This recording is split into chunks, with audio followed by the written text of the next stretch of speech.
What is going on, guys? Welcome to another episode of. Wait a minute.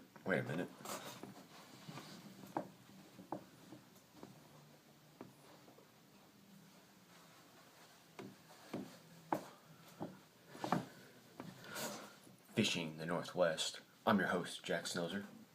Today, before me, we're going to be talking about jigs. Where to throw them, how to throw them, anything, what you should like, what line, all that stuff. So stay tuned and hope you enjoy. So we're just going to go right to left here. First jig I got is a flipping jig. This is one of my favorite jigs to throw. I like throwing this around wood, brush, timber, rocks, docks and stuff like that. Black and blue, nothing wrong with that. Dirty water conditions. And this jig, I like keeping these jigs compact because when this bait hits the water, the fish instantly react and they just see a flash, and so sometimes they just may come up and smack it, and that's why you think you're getting hit but you're not hooking them. So this is why you want to keep them compact so they can key in on a small bait, and wherever they hit this bait, they're coming in with full contact with that hook, full contact. But what I may also add is you want a nice beefy hook. You want it sharp as possible so you can hook that fish. But beefy hook, very small and compact. Black and blue for dirty water conditions, and what is it? Green watermelon, green pumpkin for clear water. Mainly green pumpkin or something like that. So that's nice. Little trigger crawl in the back. Nothing wrong with that. And it also like sits flat when it hits the bottom. Sometimes it like will stay like that sometimes, and the crawl will be up here flapping its arms. So that is the flipping jig. Next we have a finesse jig. Now this is for the finicky bite. This is a real subtle presentation. I love this in kind of like a gill, like a bluegill color kind of. Has some purple and stuff like that, but it has the skirt like shot up like that. That's just for a finesse bite. And this crawl may be even a little bit too big. I may have to like cut it down to like 2 inches, but that's a 3-inch chigger crawl, watermelon. So that is the chigger crawl or the trailer. It has like it's real finesse for a real finesse situation. This is just gonna sit flat on the bottom, and you're just gonna hop this along. All these are 3/8 ounce. I don't like going higher than 3/8. And this is kind of like a football. Has the football head jig. This has like the same head design. It's just not as big, and it's more finesse. But this is just going to be hopping along like that.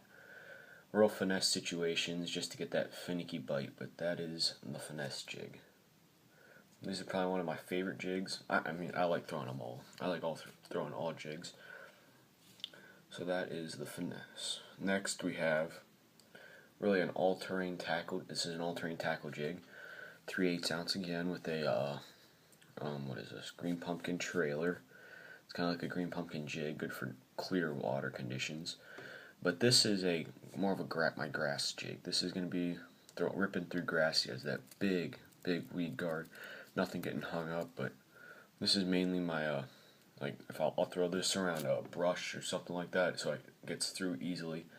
Grass, any vegetation, but I've not really thrown that many grass jigs, but I've purchased one recently, and looks pretty deadly, so I'm excited to throw this. Next, lastly, we got a swim jig. Real slender head design. Now you can tell the slim jigs from like a regular jig is by the head. Sometimes it may have those the eyes on it to imitate a bait fish, and this is like in gill color. It's got like the purple and blue strands, real thin. And then I got a Kitech swim bait on there. It's a pretty big bait, but I've got small fish on here too, so they'll be chopping away. But another beefy hook, good weed guard. But I like throwing these around like any vegetation. Swim jigs are really good in vegetation, right on the edges of lily pads or something like that. Grass, emerging hydrillas and stuff like that. These work really well. This works extremely well. I like throwing swim jigs on fall time, right at the beginning of fall, when the bass are starting to feed up on bluegill, shad, whatever is the main forage at your lake or pond. But these are really killer early spring and late in the fall. Now, why I did this video, you may ask, is because people look at a jig and they're like, I don't want to throw that. It just looks too difficult, and that's what I personally had. I've seen jigs before, and I've seen people catch fish on jigs. It's just like I don't know how to throw them. So that is why I am making this video, to let you guys know how to throw jigs and get you into a new type of fishing. So that is why I made this video.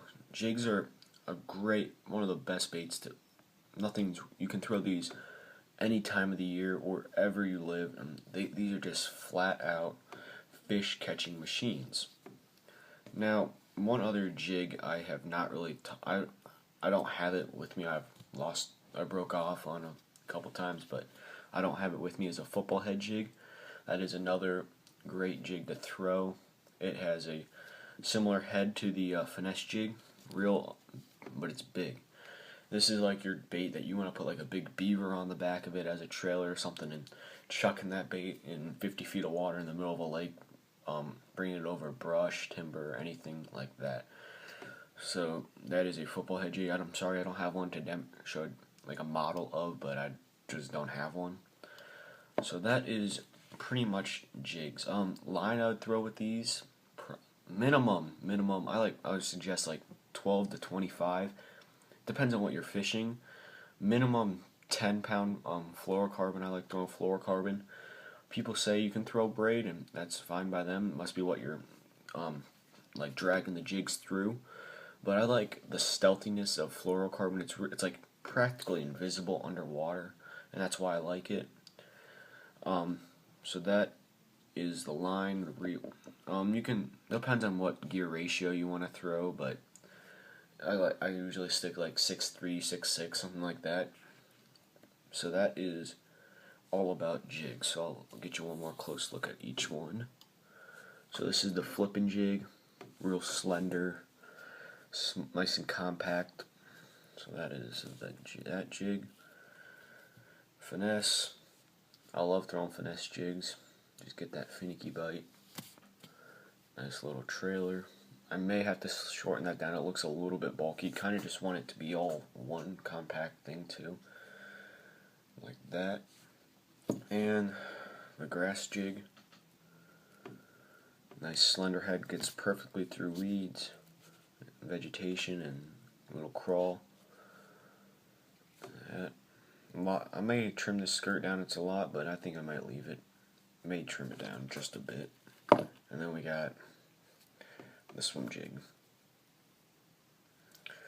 So I hope you guys enjoyed today's little segment of jig fishing, the ins and outs, how-tos. Hope you guys have a good fishing season in this upcoming 2017 season, and we will catch you next time on the next episode of Fishing the Northwest. See you guys.